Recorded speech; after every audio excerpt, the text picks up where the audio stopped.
Tutorial Kuliah Pendidikan Kewarganegaraan. Topik 9 dari 25 topik. Identitas Nasional Indonesia, bagian pertama. Disediakan di channel Global Tutorial. Manusia dalam menjalani kehidupannya senantiasa bergulat dengan dunia yang serba berubah.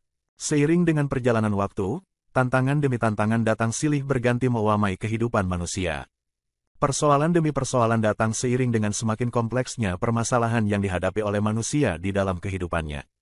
Di tengah situasi dunia yang serba berubah tersebut, sangat penting bagi seorang manusia untuk tetap memiliki idealisme yang menjadi arah atau tujuan di dalam hidupnya. Tujuan tersebut bukan hanya akan membuat hidup seseorang menjadi lebih terarah, tetapi juga akan membantu orang tersebut di dalam mempertahankan diri di tengah ancaman, hambatan, dan godaan yang mengganggu usahanya di dalam mencapai tujuan-tujuan penting di dalam kehidupannya. Idealisme ibarat menjadi kompas, yaitu sebagai penunjuk arah atau penunjuk jalan yang akan selahi mampu menuntun dan menunjukkan kepada manusia arah mana yang harus dituju sehingga tidak terombang-ambingkan oleh berbagai macam pengaruh dari orang lain. Dengan memiliki idealisme tersebut, seorang manusia akan mantap menapaki jalan yang ia tempuh di dalam kehidupannya dan pada akhirnya akan mampu mencapai tujuan yang sudah ia cita-citakan. Sebuah idealisme dipengaruhi setidaknya oleh dua hal. Pertama adalah citra diri atau persepsi diri, dan kedua adalah nilai-nilai yang dianggap penting oleh seseorang. Citra diri atau persepsi tentang diri adalah hal-hal yang berisikan tentang penerimaan seseorang atas dirinya sendiri. Citra diri ini juga berisikan tentang cara pandang seseorang tersebut terhadap dirinya sendiri, sehingga berisikan tentang proyeksi seseorang tentang dirinya sendiri. Selain citra diri ini, idealisme tersebut juga dibangun dengan bertolak dari nilai-nilai yang dianggap penting oleh individu tersebut. Dengan kata lain, nilai-nilai ini berkaitan dengan hal-hal yang dianggap penting oleh seorang individu. Kedua hal tersebut pada akhirnya akan membentuk idealisme yang mengarahkan seorang individu pada idealismenya, yang dengan idealisme tersebut ia mampu bertahan di tengah dinamika dunia yang selalu berubah. Idealisme ini juga menjadi identitas bagi seorang individu yang menjadi salah satu ciri khas atau pembeda dirinya dengan individu yang lain. Sama halnya dengan kehidupan seorang individu, identitas juga menjadi salah satu hal yang penting bagi kelangsungan hidup sebuah bangsa, tidak terkecuali Indonesia. Identitas menjadi satu hal yang penting bagi sebuah bangsa karena identitas akan menjadi salah satu faktor yang membedakan bangsa Indonesia dengan bangsa yang lain. Dengan memiliki identitas, Indonesia akan menjadi bangsa yang berdaulat, yang berkepribadian, yang memiliki karakter yang kuat sehingga mampu menghadapi tantangan zaman yang semakin sulit. Identitas bangsa juga akan memperkuat daya saing bangsa tersebut di tengah persaingan dan tantangan dunia yang semakin lama semakin berat. Identitas bangsa akan membuat bangsa tersebut menjadi bangsa yang memiliki karakter kuat sehingga tidak akan mudah digoyahkan atau dihancurkan oleh berbagai macam nilai yang datang dari kebudayaan luar. Di era globalisasi seperti sekarang ini, kebutuhan akan identitas nasional menjadi hal yang sangat mendesak. Semenjak awal abad 21, dunia telah diwamai dengan fenomena globalisasi yang membawa perubahan besar di hampir semua negara di dunia, termasuk juga di Indonesia. Perkembangan globalisasi tersebut ditandai dengan pesatnya perkembangan teknologi komunikasi dan transportasi, yang membuat jarak tidak lagi menjadi masalah dalam proses interaksi antar negara. Globalisasi adalah sebuah paradoks, dalam arti bahwa ada dampak positif dan negatif yang bisa dilihat sebagai akibat dari perkembangan fenomena tersebut. Dampak positifnya bisa dilihat dengan jelas pada efektivitas dan efisiensi yang ditawarkan, sebagaimana disinggung di atas. Globalisasi sudah menjadi fenomena yang besar pada saat ini sehingga yang terjadi tidak hanya sekedar proses sharing of information, tetapi jauh lebih kompleks dari itu karena apapun yang dimiliki oleh suatu masyarakat bisa dengan mudah menginfiltrasi masyarakat yang lain, termasuk juga nilai-nilai yang mungkin bertentangan dengan nilai-nilai lokal yang sudah tertanam sejak lama. Dampak negatif tersebut bahkan sangat membahayakan karena yang menjadi sasaran justru aspek yang sangat penting dalam hidup manusia, yakni menyangkut kepribadian, identitas, atau karakter dari manusia tersebut. Hal ini terjadi karena ketika proses globalisasi berlangsung, segala macam informasi bisa dengan mudah menyebar ke seluruh penjuru dunia, termasuk nilai-nilai, tradisi, maupun perilaku manusia yang berasal dari budaya yang berbeda. Hal ini bisa menjadi masalah besar karena ketika masyarakat yang menerima pengaruh tersebut ternyata tidak memiliki kepribadian atau karakter yang kuat, proses infiltrasi nilai-nilai dari budaya luar juga akan menjadi lebih mudah. Kaelan menyebutkan bahwa memudarnya filosofi bangsa Indonesia merupakan akibat dari kalenge atau tantangan yang signifikan dari globalisasi, materialisme, hedonisme, dan modernisme yang tidak disertai dengan respons yang memadai. Akibatnya, nilai-nilai budaya lokal ditinggalkan dan bisa dengan mudah digantikan dengan nilai-nilai budaya populer. Melalui kutipan di atas, Kailan menegaskan bahwa efek negatif globalisasi pada tataran kepribadian adalah lahirnya sikap-sikap pragmatis, materialistis, dan praktis yang kesemuanya itu memang sikap-sikap yang banyak dipengaruhi oleh budaya luar. Sikap pragmatis adalah sikap yang lebih mementingkan hasil perbuatan daripada proses perbuatan itu sendiri. Sikap materialistis adalah sikap yang mementingkan aspek material daripada aspek yang lain, dan sikap praktis adalah sikap yang lebih mementingkan tindakan daripada teori. Ketidaksesuaian antara ketiga sikap di atas dengan kepribadian atau karakter bangsa Indonesia berujung pada satu hal penting, yaitu bahwa perkembangan ketiga sikap tersebut di masyarakat memang harus dibendung. Karakter bangsa yang sudah sejak lama terkikis akibat proses globalisasi budaya perlu direvitalisasi atau dibangun kembali.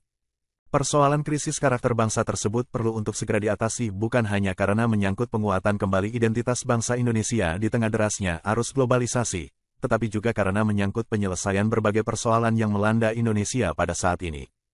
Hal ini ditegaskan oleh Jatmiko yang menuliskan bahwa bongkahan terbesar problem bangsa ini sesungguhnya berakar di dalam dan dasar samudera, yakni hancurnya karakter dan moral bangsa.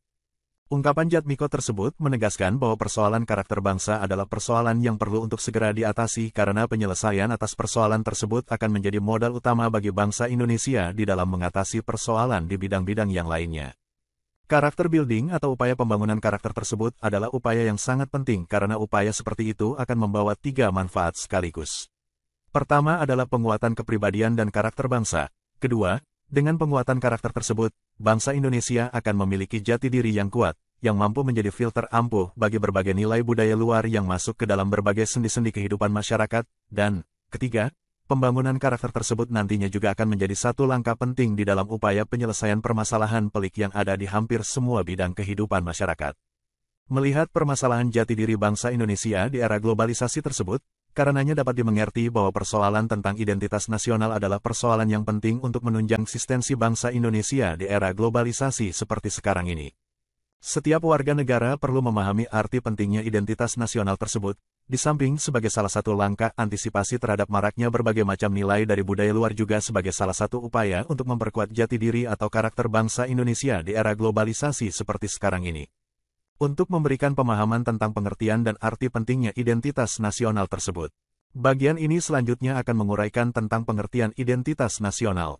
Pengertian identitas nasional. Pengertian dari istilah identitas nasional ini akan ditinjau dari tiga sudut pandang, yaitu sudut pandang etimologis, historis, dan terminologis. Menelusuri arti kata secara etimologis, berarti menelusuri makna dari segi asal katanya. Istilah identitas nasional terbentuk oleh dua kata, yaitu identitas dan nasional.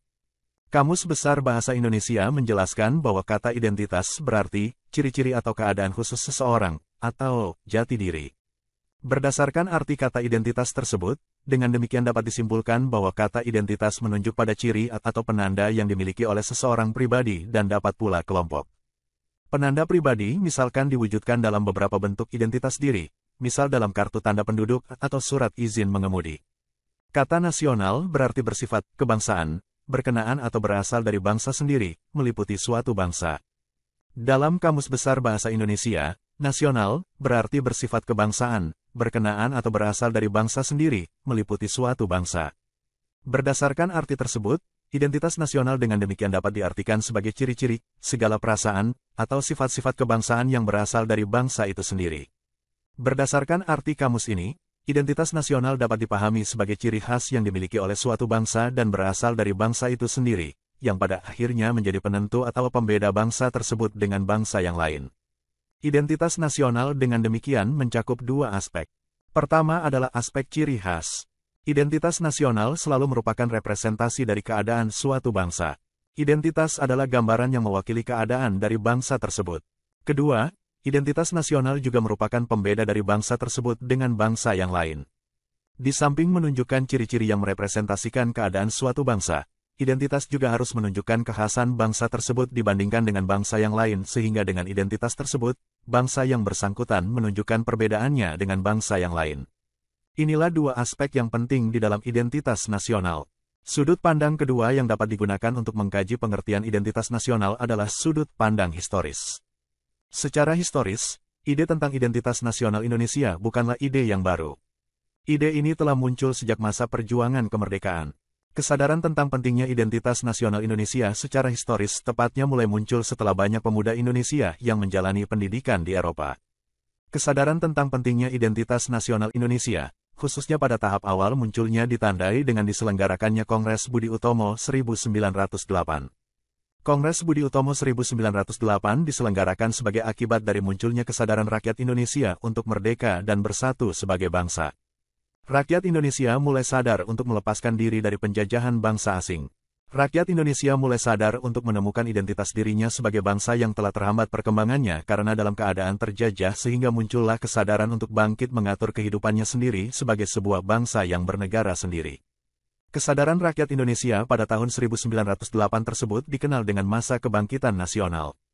Kebangkitan nasional ini telah memberikan semangat bagi rakyat Indonesia untuk sadar dan bangkit menemukan jati diri sebagai bangsa dan untuk mengatur masa depannya dengan bernegara sendiri. Kelanjutan Kongres Budi Utomo adalah Kongres-Kongres Kebudayaan Daerah. Kongres-Kongres Kebudayaan Daerah yang diselenggarakan di masa kebangkitan nasional bertujuan mempersiapkan masing-masing daerah untuk bersatu sebagai bangsa yang merdeka. Kongres Kebudayaan I yang diselenggarakan di Solo tanggal 5–7 Juli tahun 1918 memang terbatas pada pengembangan nilai-nilai budaya Jawa, tetapi kemudian disusul oleh Kongres-Kongres Kebudayaan Sunda, Madura, dan Bali. Kongres-Kongres Kebudayaan Dakrah tersebut kemudian dilanjutkan dengan Kongres Bahasa Indonesia dan Kongres Pemuda. Kongres Bahasa Sunda diselenggarakan di Bandung tahun 1924. Kongres Pemuda kedua di Jakarta diselenggarakan tahun 1928. Kongres Bahasa Indonesia I diselenggarakan tahun 1938 di Solo. Peristiwa-peristiwa yang terkait dengan kebudayaan dan kebahasaan melalui Kongres telah memberikan pengaruh positif terhadap penemuan jati diri dan identitas nasional bangsa Indonesia. Pembentukan identitas nasional melalui pengembangan nilai-nilai kebudayaan Indonesia telah mulai dilakukan di masa kebangkitan nasional jauh sebelum kemerdekaan.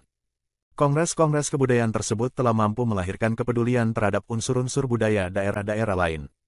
Pengalaman kongres-kongres kebudayaan telah banyak memberikan inspirasi yang mengkristal akan kesadaran berbangsa yang diwujudkan dengan semakin banyak berdirinya organisasi kemasyarakatan dan organisasi politik. Sejumlah organisasi kemasyarakatan yang berdiri bergerak dalam berbagai bidang, seperti bidang perdagangan, keagamaan hingga organisasi politik.